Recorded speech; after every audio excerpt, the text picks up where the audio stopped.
Hello students, welcome you all at Resolution Study Point. Today we are going to discuss the third symmetry element named the mirror plane or plane of symmetry. This is our third lecture of vibrational spectroscopy, and in previous two lectures we have discussed about two symmetry elements, that is symmetry point and rotational axis of symmetry. In this lecture we are going to discuss what is plane of symmetry or mirror plane. Now, if in a molecule there exists a plane which separates the molecule into two halves that are mirror images of each other, the molecule possesses symmetry element of a mirror plane. The plane cannot lie outside the molecule but must pass through it. Mirror plane क्या होगी भाई? Mirror plane का मतलब ये है जैसे कि आपके पास एक ऐसा मॉलिक्यूल है जिसको आप जिसमें से आप एक ऐसी लाइन पास करते हो जो प्लेन मॉलिक्यूल को दो हाफ में कट कर देती है और दोनों के दोनों हाफ एक दूसरे की मिरर इमेज होते हैं, तब हम बोलेंगे कि उस मॉलिक्यूल में क्या एग्जिस्ट करती है? Mirror plane. एग्जाम्पल के लिए देखिए, जैसे आपके पास ये एक स्क्वायर है, इस स्क्वायर में से आपने एक प्लेन पास की कुछ इस टाइप से और इसको आपने कट कर दिया टू हाफ के अंदर. फर्स्ट वाला हाफ जो है वो सेकंड हाफ का बिल्कुल एग्जैक्ट मिरर इमेज है, तो हम बोलेंगे कि ये जो मॉलिक्यूल है जो एक स्क्वायर की फॉर्म में है इसमें मिरर प्लेन एग्जिस्ट करती है या फिर प्लेन ऑफ सिमेट्री एग्जिस्ट करती है. क्या बोलेंगे? इस मॉलिक्यूल में क्या है? Plane of symmetry. और प्लेन ऑफ सिमेट्री को हम सिग्मा से रिप्रेजेंट करते हैं. इसी तरीके से बिल्कुल सेम वे में हम इसको इस तरह से भी बाइसेक्ट कर सकते हैं, प्लेन को पास कर सकते हैं. जो अपर हाफ पार्ट है, ये अपर हाफ पार्ट, जो लोअर हाफ पार्ट है, इसका बिल्कुल एग्जैक्ट मिरर इमेज है, तो हम कहेंगे कि इसमें ये वाली मिरर प्लेन भी एग्जिस्ट करती हैं. ओके, तो प्लेन ऑफ सिमेट्री का क्या मतलब है? मॉलिक्यूल को आप कट कर दो हाफ के अंदर और दोनों हाफ अगर एक दूसरे के मिरर इमेज हैं तो हम बोलेंगे कि मॉलिक्यूल में प्लेन ऑफ सिमेट्री एग्जिस्ट करती है या फिर मिरर प्लेन एग्जिस्ट करती है.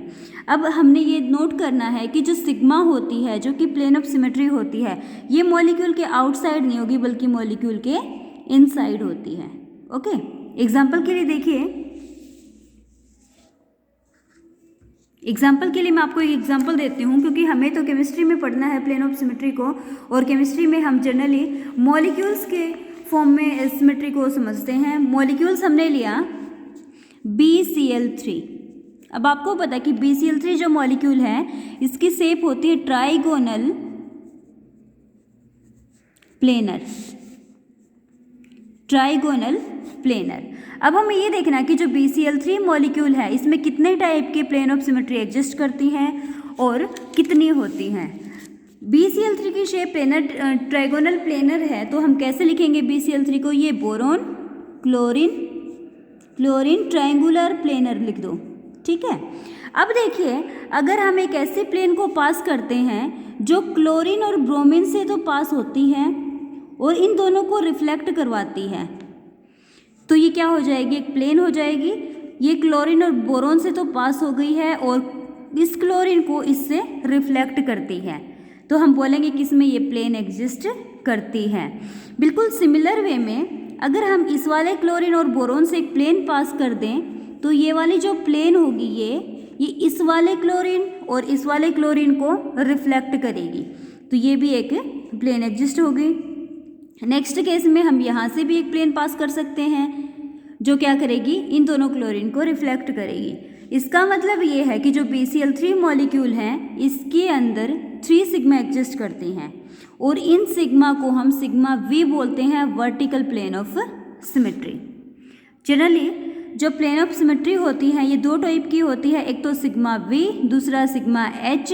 होता तो एक तीसरा भी इसका टाइप है जिसको हम सिग्मा D बोलते हैं, जिसको डायहेड्रल प्लेन बोलते हैं, लेकिन डायहेड्रल प्लेन आपके सिलेबस का पार्ट नहीं है. डायहेड्रल प्लेन को हम ग्रुप थ्योरी में स्टडी करते हैं. यहाँ पर हमें सिर्फ सिग्मा V और सिग्मा H को स्टडी करना है. तो सिग्मा V कितनी एग्जिस्ट कर गई BCl3 में? 3. अब देखिए ध्यान से, इस मॉलिक्यूल के अंदर एक सिग्मा एच भी है। सिग्मा एच क्या होता है? Horizontal plane of symmetry. Horizontal plane of symmetry हमेशा परपेंडिकुलर होती है हाईएस्ट फोल्ड रोटेशन एक्सिस के। और आपको ये पता है कि जो BCl3 मॉलिक्यूल है इसमें हाईएस्ट फोल्ड रोटेशन एक्सिस कौन सी है? C3। तो यहाँ पर एक सिग्मा एच भी होगी जो क्या करेगी, जो बोरोन से पास, जो पूरे मॉलिक्यूल के ऊपर होगी, बोरोन से जो C3 एक्सिस पास करती है ना उसके परपेंडिकुलर होगी। तो हम कह सकते हैं कि जो BCl3 मॉलिक्यूल है इसमें 3 प्लेन एग्जिस्ट करती हैं। 3 तो सिग्मा V है और एक सिग्मा H है। नेक्स्ट एग्जांपल देख लो वाटर का।